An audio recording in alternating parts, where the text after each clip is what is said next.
یہ جو ہمارے ہاں راگ الاپا جاتا ہے کہ تم لوگ ختم نبوت پہ گرم ہو جاتے ہو، غصے میں آ جاتے ہو، نرم بات کرنی چاہیے، اخلاق سے بولنا چاہیے، پیار سے بات کرنی چاہیے۔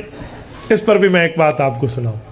لاہور کے ایک کالج میں ایک لڑکا پڑھتا ہے اور جو وہاں کا ٹیچر ہے وہ قادیانی تھا یا قادیانیوں سے متاثر تھا۔ وہ روزانہ آ کر مولویوں کے خلاف یہی ترغیبیں اپنی کلاس میں دیتا بھی۔ حضور پاک بڑے بااخلاق تھے ماشاءاللہ، ہمارے مولوی غصہ ہو جاتے ہیں، آنکھیں سرخ ہو جاتی ہیں ان کی، یہ ہو جاتے ہیں، وہ ہو جاتے ہیں، غصے میں آ جاتے ہیں۔ حالانکہ دشمن کو تو معاف کرنا چاہیے، تو یہ معاف کرتے، پیار دیتے، اخلاق دیتے، ہو سکتا ہے وہ ادھر آ جاتے۔ نرمی کرنی چاہیے، گستاخ رسول کے ساتھ نرمی اور سختی اس طرح کے روزانہ سکھاتے۔ طالب علموں کے کان بند ہو گئے، سن سن کے تھک گئے۔ ایک طالب علم کوئی ہم جیسے سر پھرے کے پاس آ کے بیٹھ گیا، مولوی صاحب مسئلہ دسو، اہتے ساڑھے استاد گاٹے پھیٹے۔ یہ میں روزانہ استاد کی باتیں سنتا ہوں، کہتے ہیں دشمن کو معاف کر دو، گستاخوں کے لیے مولویوں کیا نرمی نہیں ہے، وہ فلاں۔ اسے سمجھایا گیا اور وہ اگلے دن کلاس میں بیٹھ گیا۔ استاد نے پھر یہی پرانی پٹی شروع کر دی تو اس نے کہا سر ایکسکیوز می، ایک بات میں بھی کہوں۔ ہاں جی کہو۔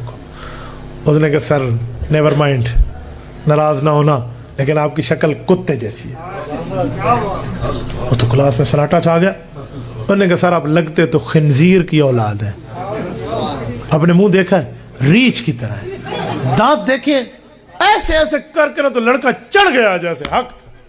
استاد کی تو آئیں بائیں شائیں اور ہوائیاں اڑ گئیں اور آنکھیں سرخ اور منہ سے جھاگ نکل گئی کہ اسٹوپڈ مین یو انسلٹ می، بے وقوف شاگرد میری بےزتی کر رہے ہو، اور لب کا اس کی طرف پکڑنے کے لیے۔ اس نے کہا سر کیوں غصے میں آ گئے، معاف کرنا سیکھیں، اخلاق دینا سیکھیں، پیار کرنا سیکھیں، ہمدردی کرنا سیکھیں، کیا استاد جی سختی کر رہے ہو۔ پھر چراغوں میں روشنی نہ رہی، کام پورا ہو گیا۔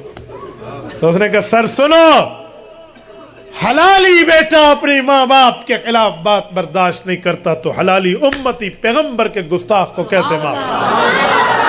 ہم گستاخ رسول کو قانونی سزا دلوائیں گے کیونکہ قانون میں اس کی سزا سزائے موت۔ اللہ اللہ خیر۔ ہاں ہم قانون ہاتھ میں نہیں لیتے، لیکن قانون جو موجود ہے تو اس کو قانون کے ذریعے اس کا کام پورا کراؤ۔ ایک بندہ گستاخی بھی کرے اور دندناتا بھی پھرے اور آپ کہتے جی معاف کر دو، یہ کون سی معافی ہے؟ تو میرے دوستو یہ ہے ختم نبوت کا مسئلہ۔